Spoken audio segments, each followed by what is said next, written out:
Le guide des égarés de Maïmonide, troisième partie, chapitre 17. Les opinions des hommes sur la providence sont au nombre de 5. Elles sont toutes anciennes. Je veux dire que ce sont des opinions qu'on entendait exprimer au temps des prophètes, dès l'apparition de la loi vraie qui éclaire toutes ces ténèbres. La première opinion est celle qui prétend qu'il n'existe point de providence qui s'occupe de quoi que ce soit dans tout cet univers, que tout ce qui existe, tant le ciel que les autres choses, est dû au hasard et à certaines dispositions, et qu'il n'y a aucun être qui règle, gouverne ou soigne quoi que ce soit. Telle est l'opinion d'Épicure, qui professe aussi la doctrine des atomes, croyant que ceux-ci s'entremêlent selon le hasard, et que ce qui en est l'œuvre du hasard. Les incrédules en Israël ont également professé cette opinion, et c'est d'eux qu'il a été dit, ils ont nié l'Éternel, disant qu'il n'existe pas. Jérémie, chapitre 5, verset 12.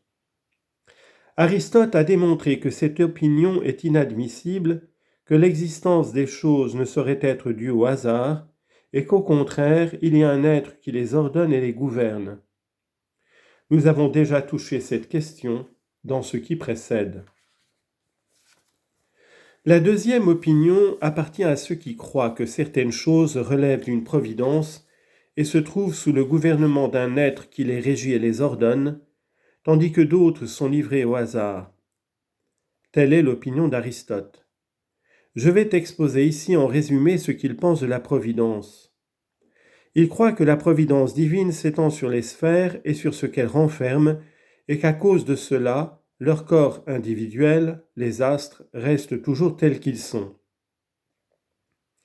Alexandre dit expressément que selon l'opinion d'Aristote, la providence divine s'arrête à la sphère de la Lune, et c'est là une branche qui se rattache à la doctrine fondamentale de l'éternité du monde. En effet, il croit que la providence correspond à la nature des êtres. Par conséquent, les sphères célestes et les corps qu'elles renferment étant permanents, ce qui constitue la providence à leur égard, c'est de rester toujours invariablement dans le même état.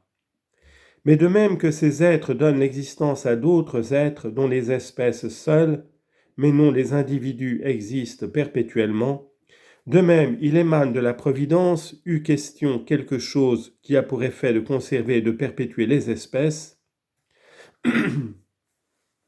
il émane de la providence en question quelque chose qui a pour effet de conserver et de perpétuer les espèces, tandis que la permanence des individus est impossible. Cependant, les individus de chaque espèce ne sont pas voués à un abandon absolu. Au contraire, dès que cette matière sublunaire est assez pure pour recevoir la forme de la croissance, elle est aussi douée de force qui la conserve un certain temps, en attirant à elle ce qui lui convient et en expulsant ce qui ne peut lui être d'aucune utilité. Si elle est pure, de manière à recevoir la forme de la sensibilité, elle est douée d'autres forces qui la conservent et la gardent, et d'une autre faculté qui lui donne le mouvement pour se diriger vers ce qui lui convient et pour fuir ce qui lui est contraire. En outre, chaque individu est doué selon les besoins de l'espèce. Si enfin elle a une pureté plus grande encore de manière à recevoir la forme de l'intelligence, alors elle est douée d'une autre force au moyen de laquelle chaque homme, selon son degré de perfection, gouverne, pense et réfléchit sur ce qui peut servir à prolonger la durée de l'individu et à conserver l'espèce. Quant aux autres mouvements qui surviennent à tous les individus d'une espèce, ils sont, selon Aristote, l'effet du hasard et non pas l'œuvre d'un être qui gouverne et ordonne. Ainsi, par exemple, s'il souffle un vent plus ou moins violent, il fera indubitablement tomber des feuilles de tel arbre, brisera des branches de tel autre arbre, précipitera des pierres de tel mur, couvrira de poussière telle plante de manière à la détruire, et agitera telle eau de sorte qu'un vaisseau qui se trouvera là périra, et que tout l'équipage, ou une partie, se noiera. Selon Aristote, il n'y a point de différence entre la chute de la feuille ou de la pierre et la submersion de ces hommes vertueux et distingués qui étaient dans le vaisseau. De même, il ne fait pas de différence entre un bœuf qui cause la mort d'une troupe de fourmis en y déposant ses excréments et un édifice dont les fondements se disjoignent et qui, en s'écroulant, cause la mort de tous ceux qui y prient. Il n'y a pas non plus de différence, selon lui, entre un chat qui rencontre une souris et la déchire, une araignée qui dévore une mouche et un lion affamé qui rencontre un prophète et le déchire.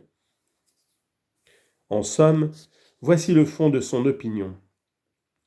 Tout ce qu'il voyait se continuer avec suite, sans interruption, et sans que sa marche subît aucun changement, comme les conditions des sphères célestes, ou ce qui suit une certaine règle et n'y fait défaut que par exception, comme les choses physiques, il l'attribuait à un régime, c'est-à-dire, il croyait que la providence divine l'accompagnait.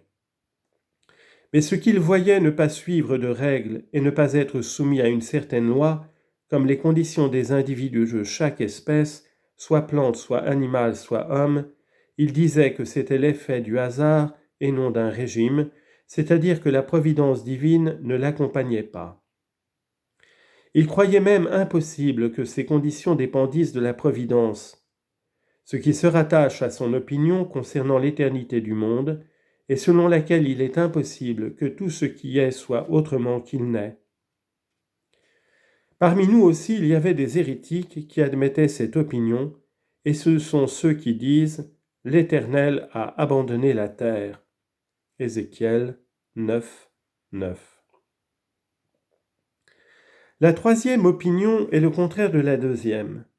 C'est l'opinion de ceux qui croient qu'il n'y a dans l'univers absolument rien, ni dans les détails, ni dans le tout, qui arrive fortuitement, et que tout au contraire est l'effet d'une volonté, d'une intention et d'un régime. Or, il est clair que tout ce qui est gouverné est l'objet d'une connaissance. C'est là ce que professe la secte musulmane des Asharites. Et de cette opinion, il résulte de grandes absurdités dont ils ont accepté le fardeau et subi la nécessité. En effet, ils sont d'accord avec Aristote quand celui-ci prétend qu'il y a égalité entre la chute d'une feuille et la mort d'un individu humain. Il en est ainsi, disent-ils, cependant, ce n'est pas fortuitement que le vent a soufflé, c'est dû au contraire qu'il a mis en mouvement. Ce n'est pas non plus le vent qui a fait tomber les feuilles, mais chaque feuille est tombée par suite d'un jugement et d'un décret de Dieu, et c'est lui qui l'a fait tomber en ce moment et en ce lieu, de sorte que le temps de sa chute n'a pu être ni avancé ni retardé, et qu'elle n'a pu tomber en un autre endroit, tout cela ayant été décrété de toute éternité. Selon cette opinion, ils ont été obligés d'admettre que tout mouvement et repos des animaux est prédestiné, et que l'homme n'a absolument aucun pouvoir de faire ou de ne pas faire une chose.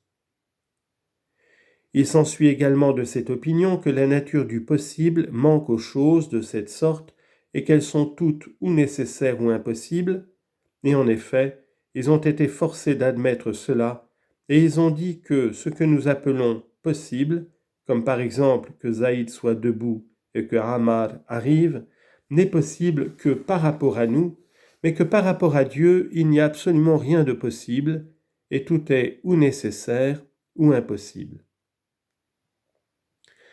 Il s'ensuit encore de cette opinion que les lois religieuses n'ont aucune utilité, puisque l'homme pour qui toute loi religieuse a été faite n'a pas le pouvoir de faire quoi que ce soit, et qu'il ne peut ni accomplir ce qui lui a été ordonné, ni s'abstenir de ce qui lui a été défendu. Les gens de cette secte prétendent qu'il a plu à Dieu d'envoyer des prophètes, d'ordonner, de défendre, d'inspirer la terreur, de faire espérer ou craindre, quoique nous n'ayons aucun pouvoir d'agir. Il peut donc nous imposer même des choses impossibles, et il se peut que, tout en obéissant au commandement, nous soyons punis, ou que tout en désobéissant, nous soyons récompensés. Enfin, il s'ensuit de cette opinion que les actions de Dieu n'ont pas de but final. Ils supportent le fardeau de toutes ces absurdités pour sauvegarder cette opinion, et ils vont jusqu'à soutenir que, si nous voyons un individu né aveugle ou lépreux, à qui nous ne pouvons attribuer aucun péché antérieur par lequel il ait pu mériter cela, nous devons dire « Dieu l'a voulu ainsi ». Et si nous voyons l'homme vertueux et religieux subir la mort dans les tortures, nous devons dire « Dieu l'a voulu ainsi ». Et il n'y a en cela aucune injustice, car selon eux, il est permis à Dieu d'infliger des peines à celui qui n'a pas péché et de faire du bien aux pécheurs. Leurs discours concernant ces choses sont connus.